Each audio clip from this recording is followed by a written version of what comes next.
In the lush valley near the Jordan River stood two cities, Sodom and Gomorrah. Their fields were green, and their markets overflowed with goods. Trade caravans came from far away to visit their busy streets. Though rich in beauty and wealth, the people there were filled with wickedness. They were proud and boastful, forgetting the God who gave them life. They built grand houses and feasted without care for the poor around them. The cries of the hungry and oppressed rose up from their streets. But the people turned their faces away, ignoring the needs of others. They lived for pleasure, chasing their desires above all else. They filled their days with laughter that covered hearts of cruelty.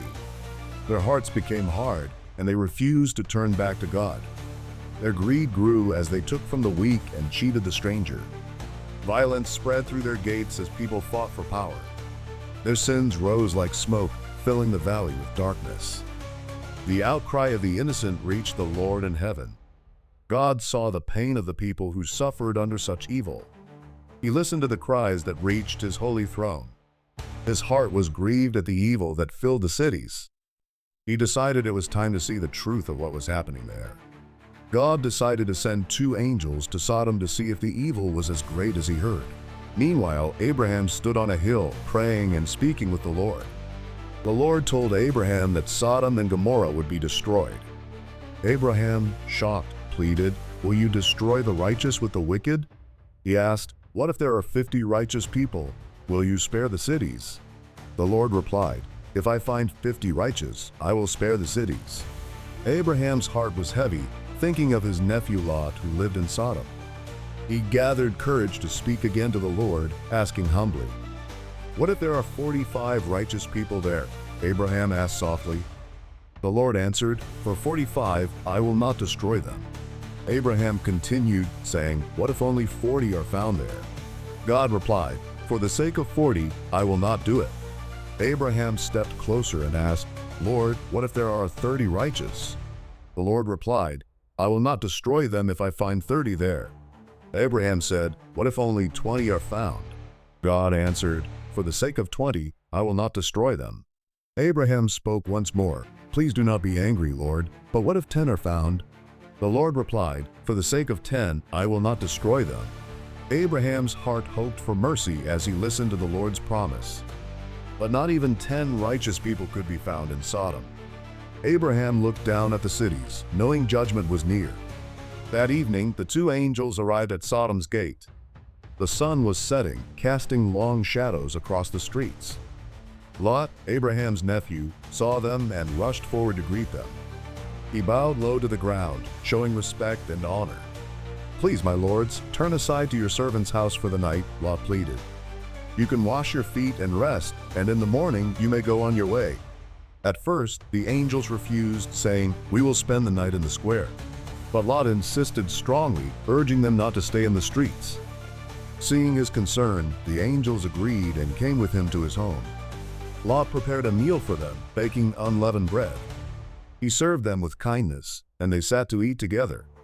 Lot's wife moved quietly around the house, setting out water for them to wash. As they ate, Lot watched the streets, knowing the dangers of the city. Darkness fell, and the gates of the city were closed for the night. The air in Sodom felt heavy with the weight of sin and cruelty. Lot's heart was troubled, knowing the wickedness that crept in the shadows. The angels remained calm, their presence bringing a quiet strength to the home. Outside, whispers and footsteps gathered in the streets as the night deepened. The people of Sodom had seen the strangers and planned their evil deeds. Inside Lot's house, the angels waited, ready for what was about to come. But before they could sleep, men of the city surrounded Lot's house. They came from every part of Sodom, young and old alike. The crowd gathered in the street, their voices rising in the darkness. They shouted, demanding that Lot bring the visitors out to them. "Where are the men who came to you tonight? Bring them out to us," they cried. Lot stepped outside, closing the door behind him. He begged them not to commit this evil against his guests.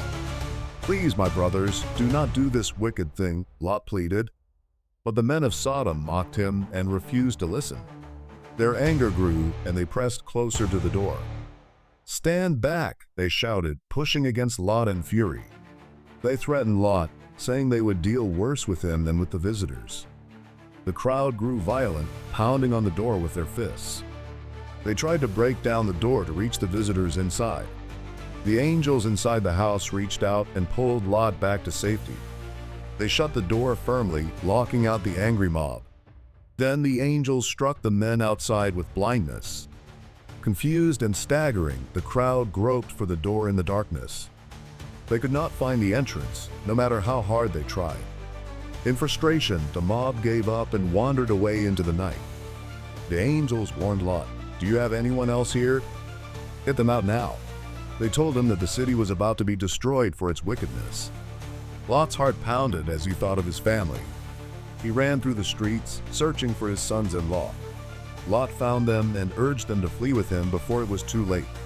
But they only left, thinking Lot was joking. Lot's eyes filled with tears as they refused to listen. The sky began to lighten as dawn approached over Sodom. The angel said, "Hurry, take your wife and daughters and leave now." Lot hesitated, torn between the life he had built and the command to flee. The angels took hold of Lot's hand and the hands of his wife and daughters. They led them quickly out of the city, guiding them to safety. God's mercy had spared them for Abraham's sake. As they reached the edge of the city, the angels gave a final warning. "Flee for your lives," the angel said. "Do not look back or stop anywhere in the plain." Lot and his family ran toward the hills, the cries of the city fading behind them. They escaped to a small nearby village called Zawar. Then the Lord rained down fire and brimstone from heaven. The cities of Sodom and Gomorrah were consumed in flame. The fertile valley and all who lived there were destroyed. Thick smoke rose up like the smoke of a great furnace. But Lot's wife disobeyed the warning and looked back. In that instant, she turned into a pillar of salt. The fire roared across the land, devouring everything in its path. Houses collapsed into ashes as the ground trembled beneath them. The cries of the wicked were silenced by the roar of destruction. The rivers dried up, and the trees turned to blackened stumps. The bright valley became a wasteland of smoke and ruin. From a distance, Abraham watched the thick smoke rising into the sky. He saw the destruction of the cities he once looked upon with hope. The Lord's judgment was complete, leaving only ashes behind. It was a reminder that God's justice is true, and he sees the evil of men. From the hillside, Abraham watched the smoke rise. He knew the judgment of God had come. The once green valley was now covered in dark ash and smoke. But the Lord remembered Abraham's plea, and he rescued Lot before the destruction came. Lot and his daughters fled to the mountains. They stayed in a cave far from the ruined valley. The cries of the cities were gone, replaced by silence. The once prosperous cities were gone, remembered only in sorrow. Their downfall became a warning to all generations. It showed that God is just and does not ignore evil. Yet he listens to the cries of the faithful, and he extends mercy to those who follow him. Abraham trusted God and interceded for the innocent. Though the cities were lost, Lot was saved.